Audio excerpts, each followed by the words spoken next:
Hi everyone and welcome to episode 11. Are you feeling hot? I'm feeling a little hot. And usually when I feel hot, I like to go and get shave ice or ice cream, but guess what? It's a little hard now when we can't really go out anymore. So today what I'm going to be doing is I'm going to be teaching you how to make guri guri. And guri guri is like our Hawaiian ice cream. It's a little bit of a slushy ice cream and it only takes 3 simple ingredients. So come along. I hope you make guri guri with me. How to make guri guri.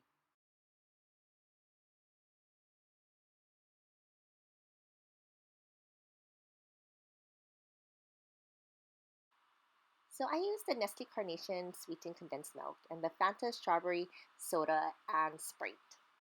First, get a big bowl where you can store all the ingredients in and pour your strawberry soda. Next, I poured in the Sprite. Then I poured in the sweetened condensed milk. Finally, I stirred everything together. Watch out, because it may fizzle up. I poured the mixture in another container and then put it in the freezer. Let this freeze for at least 1 day. Scoop it out and you're ready to eat. So I hope you go out there and make some goody goody of your own. See you next time. Bye! Mmm.